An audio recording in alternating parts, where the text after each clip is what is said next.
Good evening, sir. How are you? Good evening. I'm all right. I'm pretty tired, but in good spirits. Midweek exhaustion. Yeah. What's it like in Norfolk weather-wise? We have to have a weather update to start. It was blooming humid today. It was 28, 29 degrees, and we were outside doing all sorts of work. And that's too much for us pasty folk, isn't it? Exactly. Well, there's going to be rain and storms tonight, which apparently will help clear the air, and I'm all for it. Yeah, 21 degrees tomorrow is the London forecast, and I can get on board with that. Anyway, we're a little bit late with our post Bournemouth analysis. It hasn't taken you that long to get back from the game. The delay is down to me. But look, tell me about it, because what I've noticed. You went to the game. You were one of a lucky 1,000 or whatever it was there in a capacity of 10,000. No, you were lucky. How many were at the game? How many Arsenal fans were there? It must be about 1,000. It's only a 10,000 capacity. Yes, I mean it is tiny. It is tiny. So, but one thing I've noticed, and I was watching it at home. One thing I have noticed since the Bournemouth, or during the Bournemouth game, and since the Bournemouth game that I haven't noticed before, is neutral fans, commentators, as in journalists and so on, have been waxing lyrical about the Arsenal away support and the chants. In particular, the Saliba chant has kind of gained a lot of traction beyond the Arsenal community. Yeah. I must admit, the atmosphere sounded just fantastic. So what was that like? It's probably up there with one of the most fun away trips, because it was just positive and happy. And it's that thing, the press saying that they're quite impressed by the Arsenal away support. Well, yeah, because things are going well. Everywhere you look, there's hardly anything negative to say, really. There's still a bit of deadwood in the squad, and there'll always be questions about the American owners to a point as well. But when you can see that basically everyone's kind of pulling in the same direction, it's hard not to, get swept along with that. And it helps that we score after 5 minutes, obviously. Of course, absolutely. And follow it up after 12 minutes with a second. It was uncomfortable for me how comfortable it was, because I'm naturally pessimistic, and I was saying to my wife when I got the next day, because I got back at like 2 a.m. The next day I was saying it's the game I've watched the least in a long time. What was that? The game you were as focused on the terraces as the pitch? Yeah. It was all about, what was going on in our away end, or, taking the mick out of a groundsman walking past who was sort of giving it the big one. Or there was a really funny moment in the second half when Jesus thought he'd got our fourth.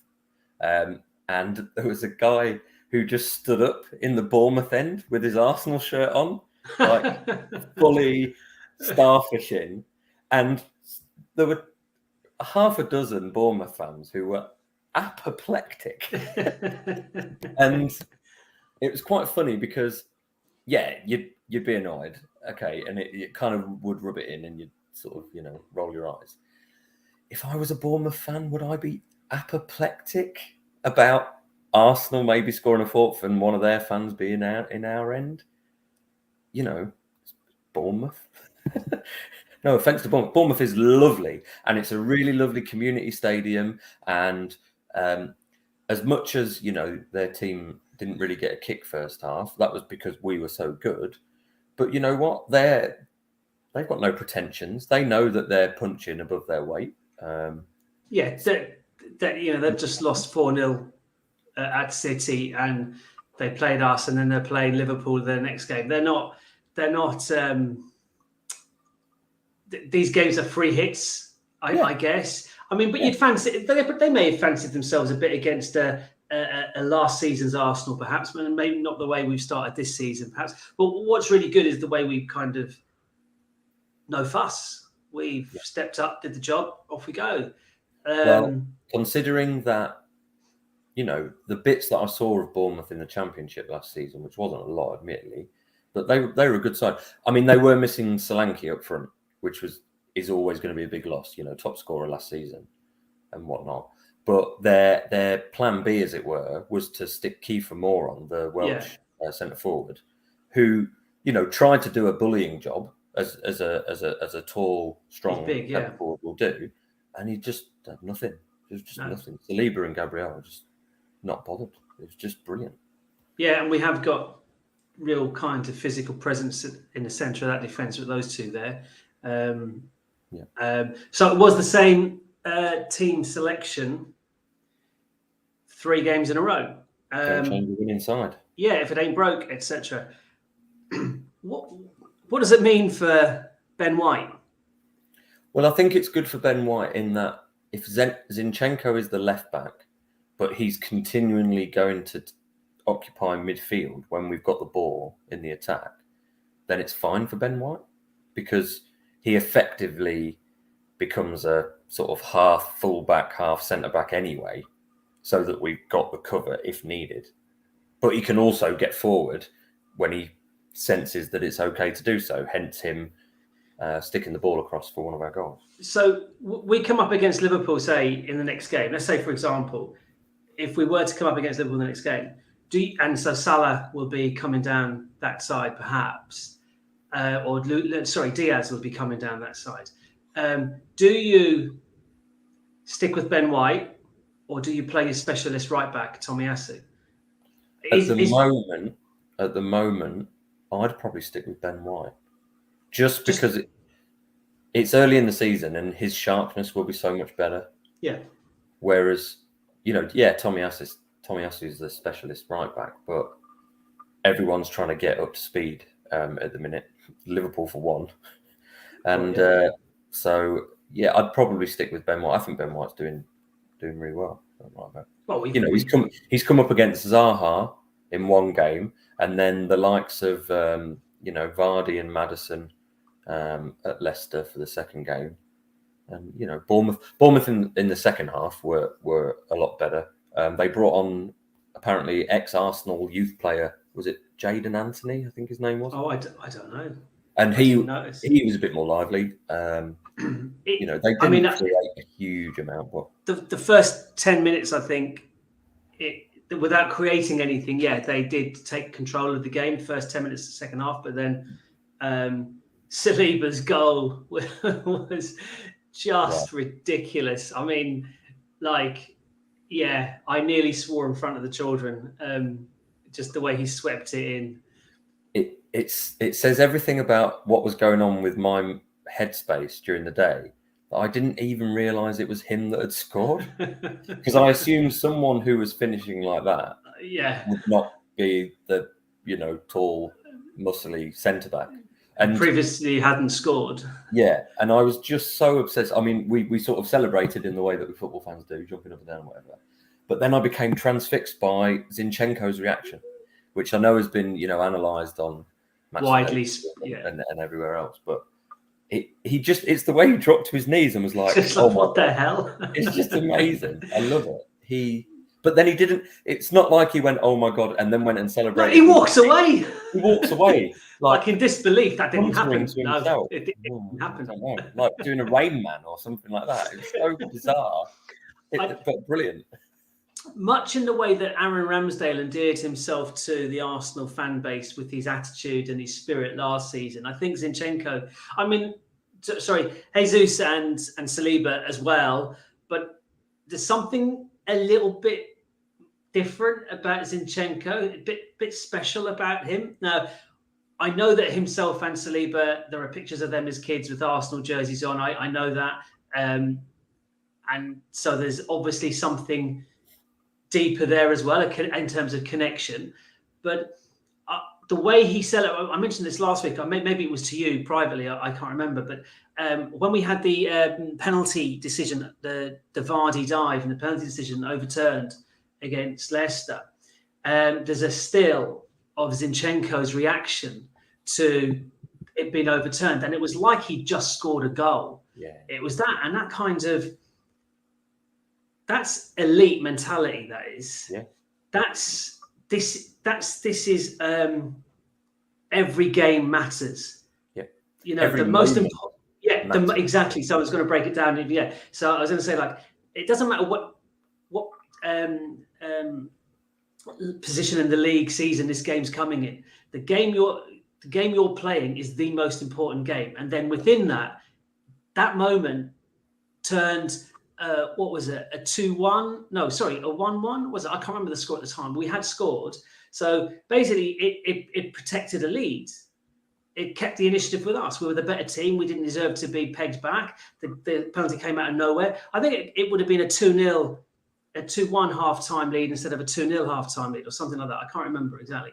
But I just thought, well, that's elite mentality, and that's what we've missed. Aaron Ramsdale has it. Hates to be beaten at all. Hates to lose. That's really good, and that's infectious. And I love, and that Zinchenko reaction was just priceless. It's like, what was he doing hitting that? I mean, the way he just caressed that ball into with his weaker foot, like that's insane. That's just beautiful. And then obviously it's gonna go down in folklore, because the Saliba chant had picked up before that a little bit, but then it just took off. Nuclear after that. It was all you heard. We were both there at the birth of that chant in the North Bank against Leicester. I mean, that's certainly the first time I'd heard it. Yeah, and it was met with a combination of, actually humour. Most people laughed when they realised what was happening with the chant and where it was going, and then to actually hear that Saliba, it's just brilliant. Like, it was fantastic, and which is why I started it in the away at Bournemouth, because there was a bit before he scored, or maybe even earlier than that, but I think it was not long before he scored. He did something really good defensively. Calmly watched a ball over the top, took it down, laid it off nice and simply. And what started was the Seven Nation Army. Oh, William Saliba, that. Right. And I just sort of roll my eyes. We recycle far too. We've done that, yeah. We've done that. And you associate them with certain people. I mean, and especially Santi Cazorla. If it's a player that's well liked, I don't particularly like recycling them. Yeah. Like Bergkamp Wonderland. That's never going to. That's his. No, that is his. Yes. Yeah, exactly. So even the Vieira one should be Vieira's as well, but that's going to be hard to resist, because it's the same name. That's the thing. Yeah, but go on. So then you thought, no, I'm not having that. So I said I just threw it out there, a little bit of the Champs tequila, and there was a load of lads behind me who sort of took it up, and then it sort of spread from there, really. And I was even hearing it when we stopped at Fleet Services to get some food on the way home. You were just being passed by people, just sort of going, and it's just brilliant. And it hasn't been that much fun for, I can't remember what. And I was saying at the start, other fans from other teams and journalists, they've been saying that it's stuck in their head, and they've caught themselves singing an Arsenal chant, and that's we don't. As much as I loathe and deplore all things Manchester United, their fan base do have a wonderful repertoire of songs, and the humour is the originality is there. And we haven't typically had that. I know that the Wenger Invincibles, they had lots of their players had individual songs and so on, like Freddie, Red Hair, and all that. They're really kind of particular to him, and that's good. And it seems to be something like that seems to be happening again, which is. I mean, couple that with the Ashburton Army and the Clock Ends doing all their, tifos and ultra style, chanting and drums and all that, and then the song being played, before kickoff, and things like that. There's, you could say it's a sort of it's a bit of a cheesy effort by the club, but actually that's better than doing nothing. To kind of make a connection, to kind of let the Ashton Army do it, and let absolutely. And I think Arteta is responsible for a lot of that. The Adidas adverts are responsible for a lot of that. Yeah. They did, but also someone like Xhaka, who would perhaps have been a lightning rod for the team. You talked about the negativity. Last season, I thought he was excellent, by and large. He started this season. As you said, he comes across very well in the All or Nothing documentary or docuseries. But he suggested that and this is coming from him, that Arsenal should have an open training session every so often to allow fans to watch the players in training, to create or I don't know, reinforce this connection between the players and the fan base. His argument is that fans just see the players for those 90 minutes, but that's a fraction of their personality. In fact, it could belie their true personality completely. I always remember Mark Hughes saying, people who knew Mark Hughes and trained with Mark Hughes said that it was the most bizarre transformation, and a real Jekyll and Hyde transformation. Once he crossed the white line, he became an absolute beast. But he was the most laid-back, easygoing, mild-mannered character, apart from that 90 minutes.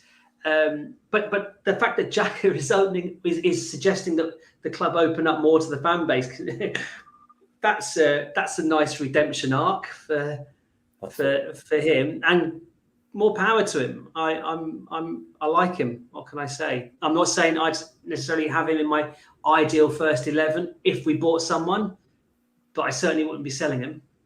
But it's also that thing of,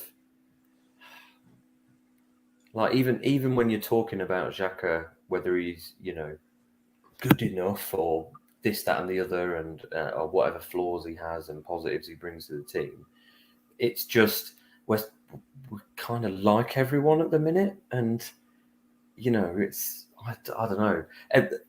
A lot of the key characters have been there on this journey. Everyone's seen this journey last 3 years. Arteta, novice manager. Xhaka, from villain to redemption, like you say. All these young kids. Saka making 100 appearances at the weekend. Do you know he's now, with Pepe on his way to Nice on loan, Saka's actually the top scorer at the club. Good. 20 league goals. Yeah. That's how young this team is. That's how young this team is. Yeah. And we have named the youngest starting 11 each of the 3 game weeks so far. Yeah, I don't know. I think we're at a point, especially, and I think Man United are the best example of this, where it feels like there's a shift in eras. We're sort of moving beyond now that Messi, Ronaldo era, and I lump in the likes of Rooney, Lampard, Gerrard. It's sort of coming.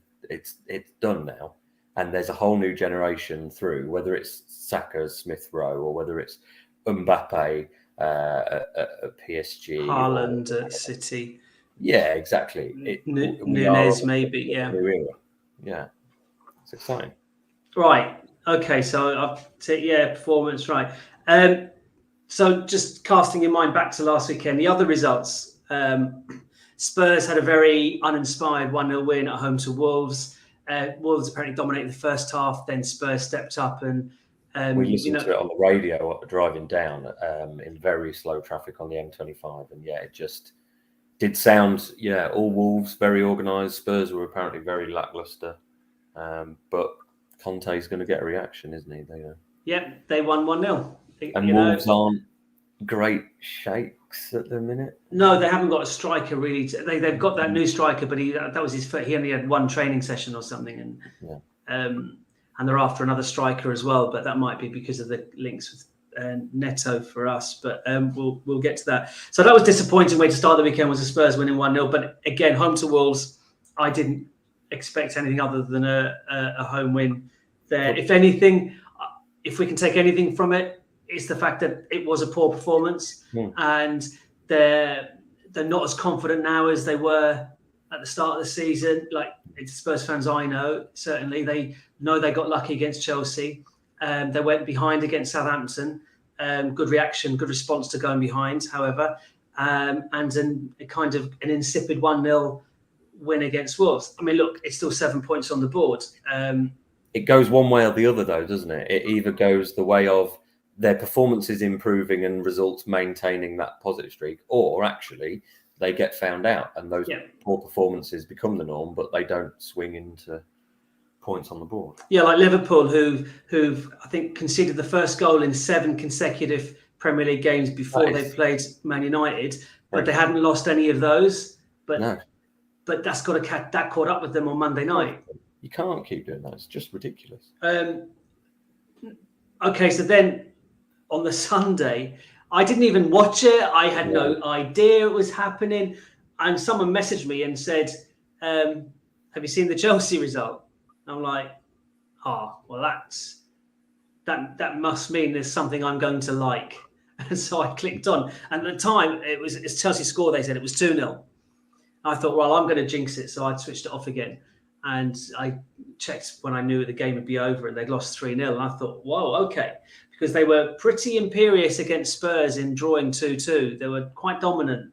And I did not see that coming. 3-0 defeat at Leeds. It's interesting talking about, the relationship between performance and result with Tottenham and Liverpool, going one way or the other. Chelsea's an interesting one because I watched their opening game against Everton and they really laboured over that. I mean, they got the victory, Jorginho penalty. It was far from convincing. And yes, they were good against Spurs, very good against Spurs, but also a bit toothless and still not dominant, not able to finish them off. Yeah, they weren't clinical, no, for sure. And then at Leeds, they just capitulated a little bit and it was a bit... Koulibaly has obviously got to get up to speed. Silva, as great as he is, doesn't seem to have any pace. And Mendy decided to chuck one in. It's not. And they will spend Chelsea. They will spend more money between now and the end of the season. They're talking about. Will they spend it well? Well, okay. They're talking about Fofana, big money for him, centre back, and they're talking about Anthony Gordon, about another 60 million quid on him from Everton. Now that's trying to buy future. So I don't know what they spend well. I don't know. They're spending. I mean, it's a bit like Manchester United. Casemiro might sound like a good purchase, but when you read about his playing style and what Ten Hag wants to play, he doesn't fit. No. And he's 30, and they've forked out 60 million quid on him. Yeah. And you're looking at this Anthony, the winger from Ajax. Now, Man United.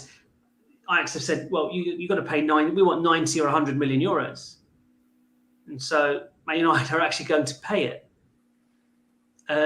So you wonder, and they've spending money hasn't been an issue for Manchester United. It's the methods, it's the joined up thing. And this is why it's hard not to relate everything back to Arsenal, obviously.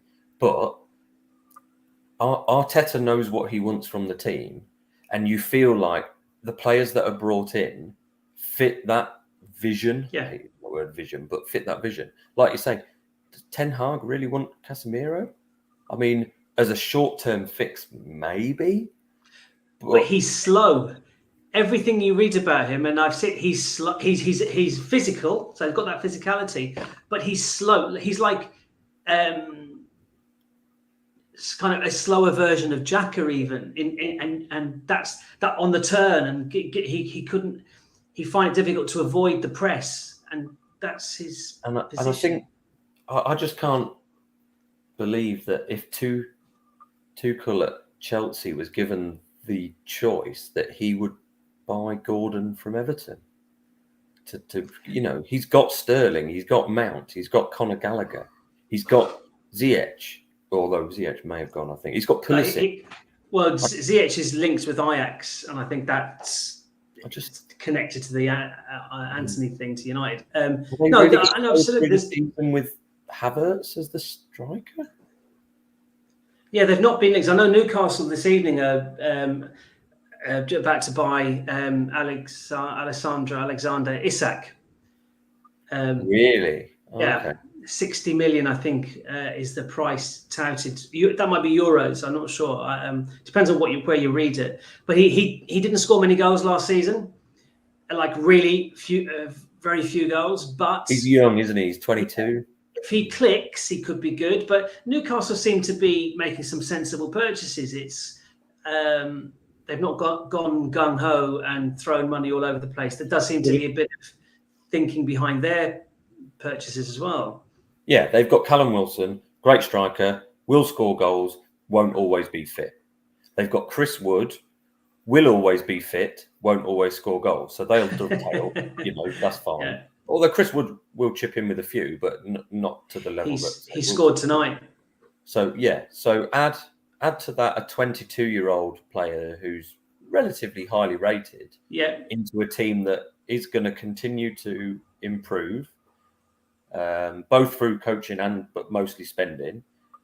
There's a bit more joined up thinking than just throwing money at everything. That was an exciting game at the weekend. Newcastle, Man City. I didn't see it. I didn't see all of it. I switched it on and it had just become 2-1 to Newcastle at the start. Very exciting. Trippier's free kick was just... I mean, it's Newcastle fans were disappointed with the draw. That's maybe... So, obviously, as an Arsenal fan, after the first 3 games last season, it was nice after the first 3 games this season to see us top of the table in our own right. Nobody near us. 2-point gap. I had loads of tongue-in-cheek tweets and Arsenal Twitter sphere saying, "Come on, only 35 games to go. We can do this." Or other people will look back on today's set of results as the turning point in the season, as the day we clinched the title. It's like this. Even Hugh Laurie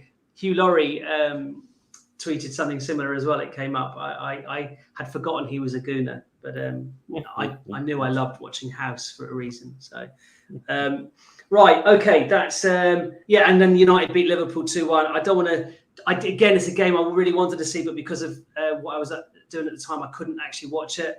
I was disappointed.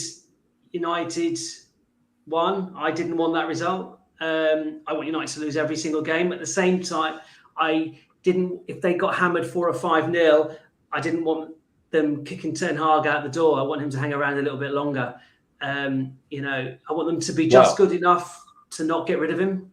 The worrying thing is he may have hit upon a formula there, because he basically ripped up everything that he'd done wrong at Brentford. He put in young, hungry players. Where have we heard that one before? And all of a sudden, they look like a team. They look like they give a shit. The caveat there is that Liverpool were awful.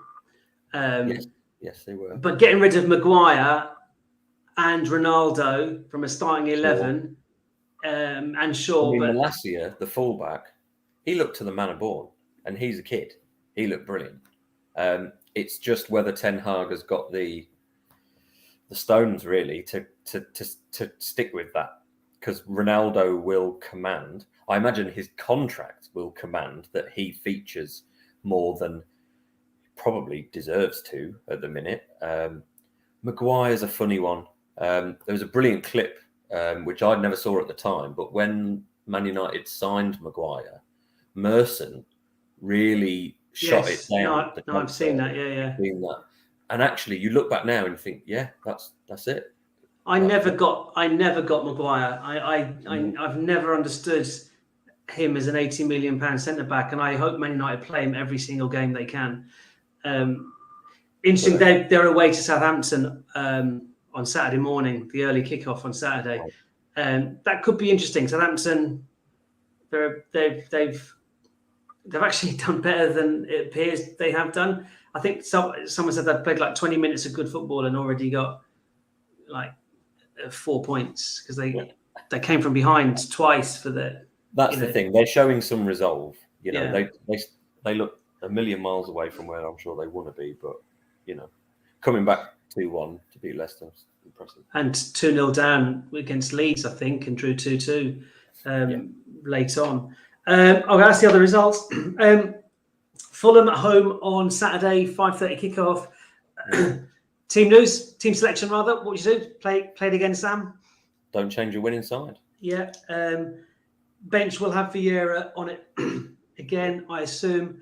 I think this will be a test for Arsenal because complacency. The only reason that you might change something is because we've got Villa the following Wednesday. So it might be about balancing the games in between. Is that right? Is Villa? Yeah. Villa's on the Wednesday. Yeah, 31st. Yeah.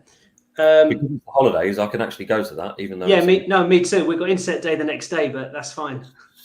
I haven't even got inset day the next day. Yes. Oh right. No. I love a game under the lights. Yeah, Fulham drew with Liverpool. Then they did they lose to Man City? No, who did they? I know they drew with, was it Brighton? Who have they beaten? Oh, they just got 3 draws. They're unbeaten anyway. They beat Brentford at the weekend. Right, so they're unbeaten anyway. So they've got 2 draws and a victory. Yeah. Mitrovic will be a handful. Yeah, but another fast start. Yeah. If you were to change it with Villa in mind, I mean, he's taken a chance there, isn't he? You know, if he's to make a couple of changes and then we didn't win, he'd come in for a lot of stick for. Oh, I think he absolutely will keep the same side against Fulham. Well, who could come in? You're talking about fullback position. Villa are a bit. They've started poorly. I think Gerrard's trying to work out what his best team is. Yeah. Because if they start with Ings and Watkins, they're much more of a goal threat, but they're also more susceptible. I'd love them to start. I'd love them to come and have a more open approach because I think we'll pick them off. Yeah, and I think that's the thing. If they do take that open approach, then we can get on top. We beat them twice last season, I think. Yeah, we beat them 3-1 at home anyway. I remember that. And well, it was the Super Mick Arteta chant that kicked off after the victory at Villa Park, right? Only 1-0. It was a tight game, but yeah, I'm pretty sure. Okay, so give me a prediction for Fulham. Yeah. No, because I'm too negative. I'll predict 1-1 like I always do. But you don't, because you fully expect us to win. We have this conversation. This is like a rerun of last week's conversation, which was a rerun of the previous week's. My psychology is not going to change. At 37, I'm locked in as a pessimistic football fan now. Because,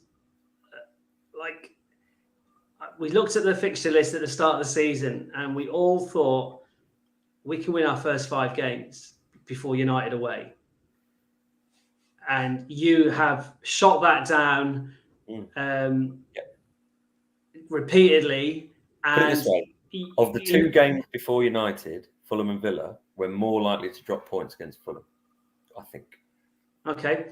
And you did say to me that no team would get to 5 games in with 15 points. And the only one that can. The only one that can is us, ironically.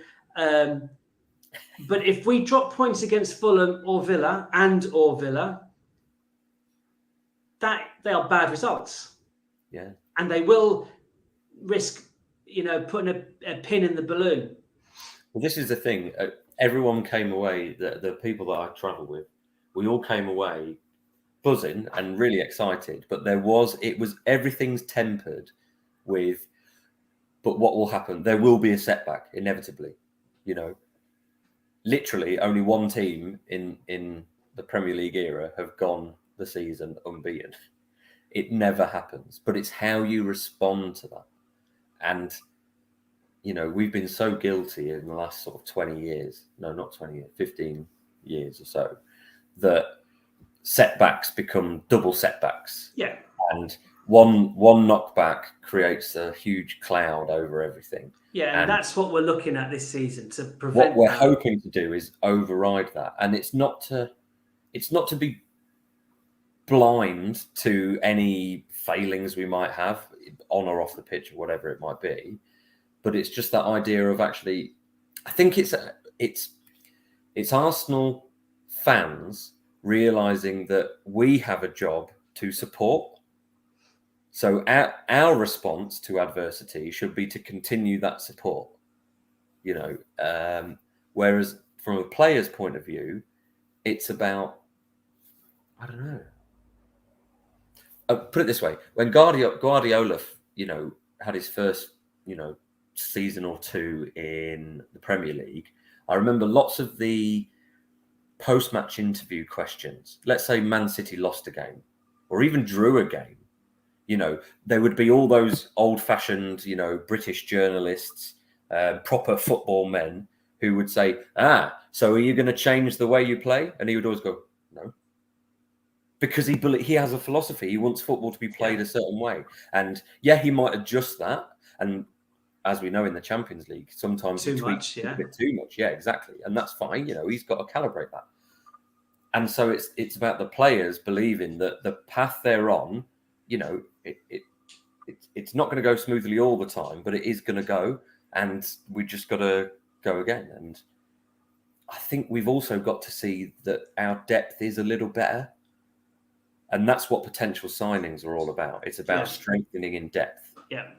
The best teams, Liverpool, probably the slight exception in recent years, but you always looked at Man United, you always looked at definitely Man City and Chelsea. It was about the squad.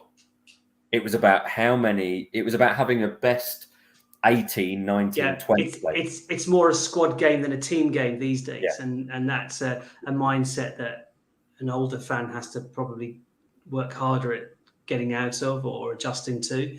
I was just thinking, because we said earlier about Zinchenko.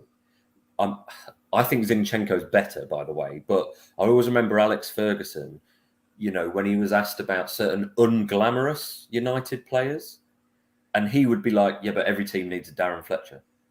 Always played against us. Always played against us. Every team needs a Dennis Irwin. Yeah.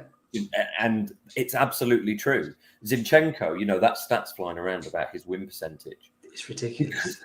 Because he's just relentless, and his work rate and his professionalism. And he demands it off others. It's just amazing. I think he's going to become a bit of a cult hero.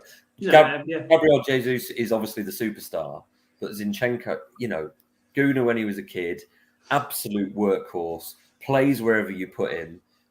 Seems like a really nice guy. I think he's brilliant. No, I agree. That's what I was suggesting about him and the Ramsdale last season, that kind of character. Infectious. But I wonder if it's also why Liverpool, there's a chink in their armour at the minute, because they've sold Mane. And I think people have realised that Mane was the combative one, who would get that breakthrough against Burnley, and then Salah could, pile on the pressure. So, yeah. And that's kind of coincided with Firmino's kind of his waning influence on that team. But, okay, look. Next weekend's results. Give me you won't predict. You're predicting 1-1 Arsenal Fulham, right? I'll happily predict other teams. Yeah, okay. Man United away at Southampton. Draw. Really? I mean, I'd be delighted with that. I think they'll win. I think it'll be a bit after the Lord Mayor's show for United, and Southampton. Yeah, they just look a little bit more. I'm not sure Southampton will be great. I'm not even sure Southampton will take the lead, but yeah. I mean, if United win it and it's a dominant performance, I think we should be a little bit concerned. Yeah. Anything other than that, and I think his team selection will be fascinating. Well, he won't. It'll be Maguire and Ronaldo on the bench again. Well, if it isn't, then that's great, because he hasn't got the courage of his convictions. Then you can see that. 3:00 kickoff on Saturday. Chelsea home to Leicester. Oh, Chelsea win. Yeah, we as bad as Chelsea were against Leeds and Everton. I cannot see anything other than a very comfortable home win for Chelsea there. But you never know. Leicester. Yeah. And and us home to Fulham, you're not doing. And on Sunday, 4:30 kickoff, Spurs travel to Forest. See, that's an interesting one because in my head, I'm going, well, Spurs win. But Forest are...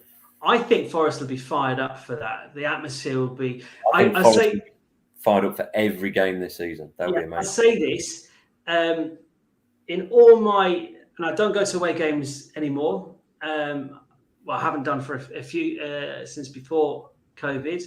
But I used to travel a lot to away games. And the noisiest ground I've ever been to in the Premier League is the City Ground, Forest. It was, I think, Stuart Pearce's first game as manager or caretaker manager. Oh, my ears were ringing. And I remember thinking, well, take your Old Trafford, your Anfield, your Newcastle, your Spurs, whatever. This was for a comparatively small ground. I don't know what it is, 25, 30,000 capacity, maybe. I don't know what it is these days. The noise. So fired up. And look, we lost there last year in the FA Cup. And Forest, and Forest, they just drew 1-1 at Everton, didn't they? Late equaliser they conceded. Yeah. But did they beat someone at home? West Ham. West Ham, right. So fortunately, there were some iffy decisions in that game. Okay, so Spurs away at Forest. I have to go away win, but that's because I really don't want it to happen. Spurs win. Yeah. They're doing that annoying thing. I think Forest will have a good game of it, and it'll be a really entertaining atmosphere. But Spurs will just find a bloody way. Yeah, and that's the fear about Spurs. This is the year. If they're going to win something, you get the feeling it'll be this year. And if they don't win anything this year, I think we can all relax again because Conte won't hang around. And it makes you wonder how long Kane and Son will as well. Now, before we get on to the final part, which is the looking at the squad and the signings, potential incomings, outgoings, I did find out where we've scored 9 goals in our first 3 games. We're sitting on a +7 goal difference. Last season, it wasn't till match day 9, so on the 22nd of October, where we beat Villa 3-1. That 3rd goal in that game was our 10th goal of the season. Wow!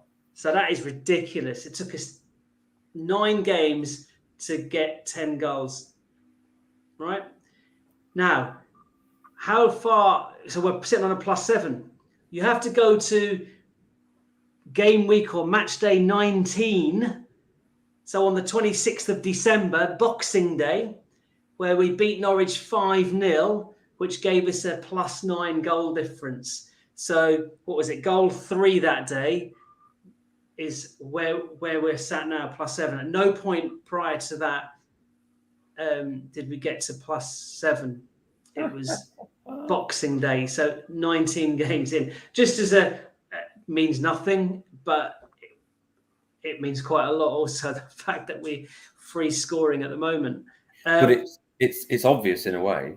You look at the start of last season, we missed Lacazette and Aubameyang first game because of COVID. Then we played the 2 best teams at that time. Because Chelsea did start the season really well, and Man City. And momentum's massive. You can't explain it, but it is a thing. In sport, this idea of momentum, and we didn't have any, and now we do. But what we've done is we've injected our attack with a really high quality forward player in a focal point. Yeah, absolutely. Yeah. Who cannot be marked because he's all over the place. He's left, right, centre. It's very difficult to pick him up. He drops very deep. He's on the end of it. Is it me, or is he sort of an Aubameyang Lacazette hybrid? Yeah. Because you would say of Aubameyang, well, he doesn't really do a lot, but he does finish. Yeah. And of Lacazette, you'd say, well, he doesn't really score a lot, but he does work hard for the team. Well, Jesus. It's what he wanted. We always said we wanted a hybrid of those two, and we've inadvertently got that. I say inadvertently. it been on the cards. It was planned.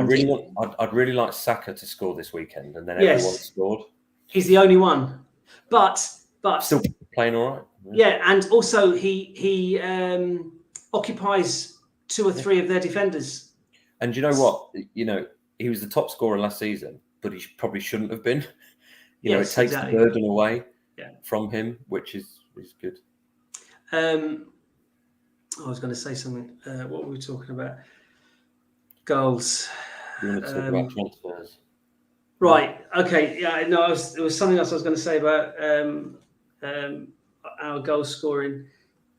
I must look for next week. I'll look up to see how many different goal scorers we had and how many we've got now, because we are sharing them around. Just a word on Ødegaard's 2 goals. First one, very fox in the box, quick change of feet to put himself in a position to steer that home. It was great. Second one was just sorry, on the first one, Jesus' run. I know. Just it's like, how did he do that? The control first was just not since probably Alexis Sanchez, but even going back before that, someone like a Fabregas or even an Henry, that feeling of being a fan of when a player gets the ball and they do something and you get a bit excited, and they do something else and you get even more excited, and you just your excitement level just rises and rises until he had a similar run in the Palace game as well, where Martinelli fluffed these lines at the end. Oh. I remembered what I was going to say. One of the things that was kind of significant in the Wenger era, the Invincible era, and the few years before that, and the narrow tunnel at Highbury helped this as well. But games were won before the first ball was even kicked because of that aura. Sorry? We were monsters as well. They were massive. No, absolutely. So I know Jesus isn't, but he is physical though. He doesn't, the way he bullied the centre half off the ball. Like there's no shrinking violet about him. But I wonder, the mentality of the Fulham players coming to the Emirates. They're not immune to. They know what's going on at Arsenal. They know the way we're playing. They know the players we've got. They know the goal threat now isn't 1 player or 2 players. It's actual, Martinelli, Jesus, Ødegaard, Saka. There's 4 pretty impressive goal threats there. More to come off the bench. It's the same quandary that people have against Man City at the moment. Is if you sit and play deep, they've got the ball players and the passers to unpick that lock. Whereas if you try and attack them, they've got the speed and the accuracy to get behind you. So you have no idea what to do. And that was exemplified. It was a wonderful moment at the weekend where De Bruyne's got the ball in sort of midfield. Haaland makes to go short, and so the centre-back goes with him. And that triggers Bernardo Silva to run in behind. And De Bruyne's pass to find him and Silva's run is just... it felt like almost like a basketball play. It's kind of a 3-man weave. If you do that, I'll do that, and then you do that, and then I'm in on goal. It was just brilliant. But like you say, defenders are kind of like, well, I've got to go with him because he's like the star. And we've got that with Jesus. He'll drop deep. He'll turn up on the wing. Martinelli will cut inside. And it's exciting. No, it's brilliant. No, absolutely. And long may it continue. Right. The last section is the signings. Today, Pepe is flying to Nice alone with no obligation to buy, come back a year. So it's up to him to get us a decent price next year when we sell him, I guess. Good luck to him. I think there's a decent player in there. It didn't work for him at Arsenal. I have no ill feeling towards him at all. Ainsley Maitland-Niles, strong links this evening about him going to Southampton. Bournemouth also interested, and West Ham were kind of flirting around the background a little bit. Yes, but again, it will be I'm not sure that if that's loan or sale. I mean, from Arsenal's perspective, we'd probably want a sale to get some money in. But then it only leaves Bellerin, really. Reece Nelson's injured long term, so he's out of that particular equation. Bellerin's the only other one we need to shift, and he will go. It'll either be a loan move or we'll terminate his contract and he'll go. Barcelona are now looking like a possible destination for him. So again, another one. I love Bellerin. I think he's been one of my favourite players in the Emirates era. As much for the potential he had when he burst onto the scene first. He's got a couple of really serious knee injuries that definitely hampered that. He didn't fulfil his potential so much, but more his character off the pitch, I think, has kind of endeared him to me, certainly. So that's cleared. We've done actually quite well. We've cleared every player that we looked at and thought we need to. El Neni obviously stated he's happy to play a bit part role this season and would feel privileged and honoured to do so. Absolutely fantastic. It's what you want to hear. You talked about you needing your Darren Fletchers of the world. You also need your El Nenis of the world as well. Popular, senior player, professionalism, all of that, brilliant. So we're going to get a winger, aren't we? We're going to buy one because Pepe's going, and we went big on Rafinha. So this Neto fella, all I know about him. Well, I know a few things about him. One, Wenger tried to sign him when he was 17. Did he really? Yeah, he did. So 5 years ago. So right at the end of Wenger's. How long's Wenger gone? 5 years. Yeah. So second thing, he's an Arsenal fan.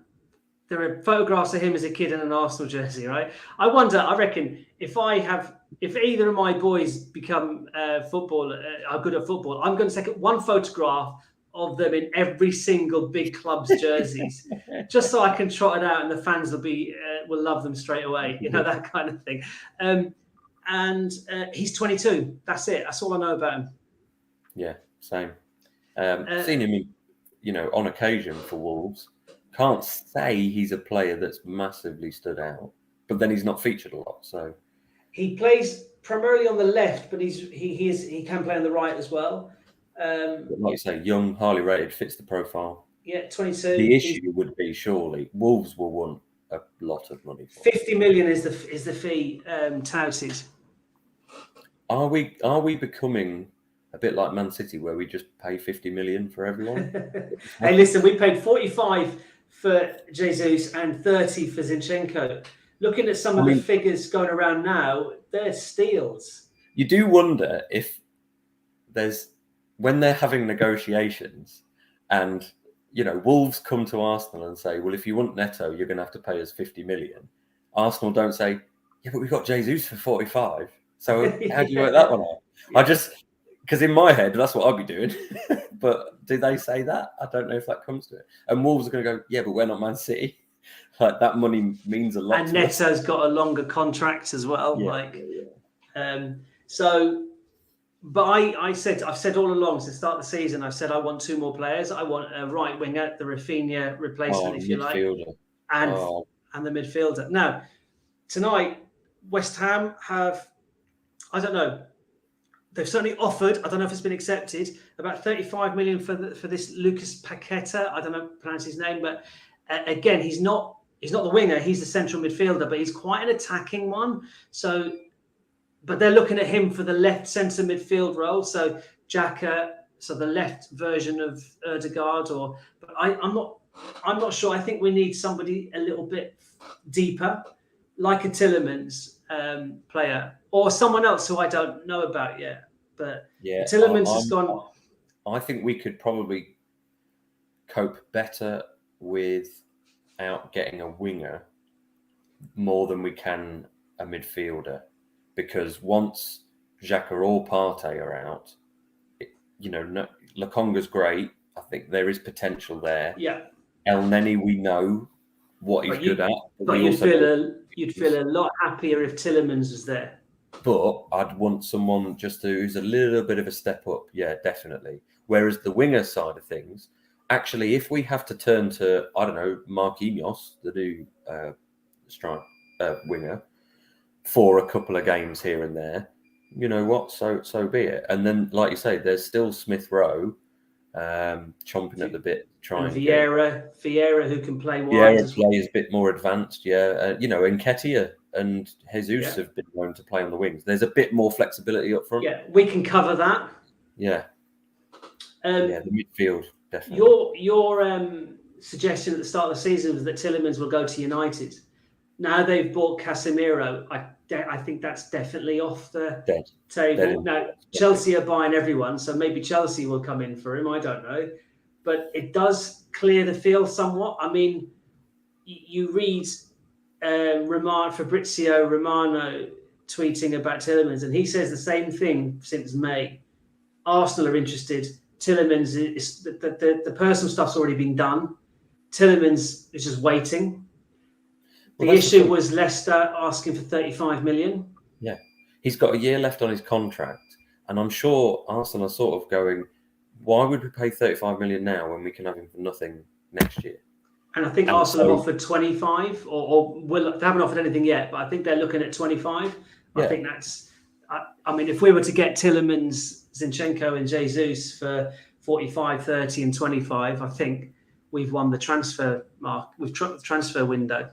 They're good deals. Yeah, I don't know what happens there. And then who else is there around? You know. Well, yeah, I mean, I don't know in terms of there's talk. Oh, that's what I'm saying. There's talk. There's whispers this evening of Zaha as the winger. Another Arsenal fan.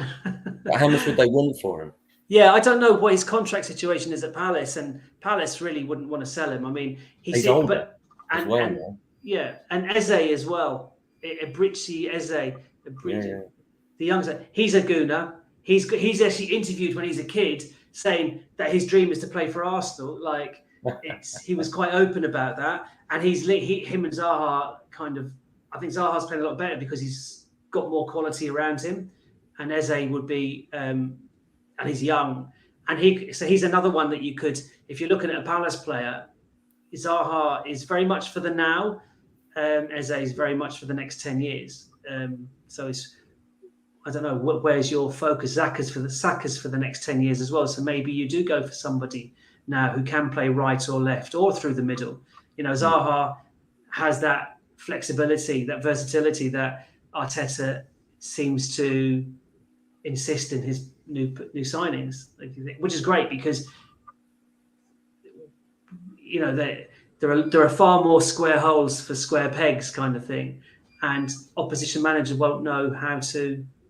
You know, we might name a team's a starting 11, but hang on, we don't know which area of the pitch necessarily they're all going to be playing, and I'm wondering how the opposition managers are going to counter the Zinchenko influence, because his positions on the football pitch baffle me. You know, I'm in my ignorance of tactics. Like at one point against Bournemouth, he was playing as a right winger, and it wasn't a set piece situation. He was just there. But mate, you're a left back. What's going on? I'm old and traditional. I can't cope with this. Yeah.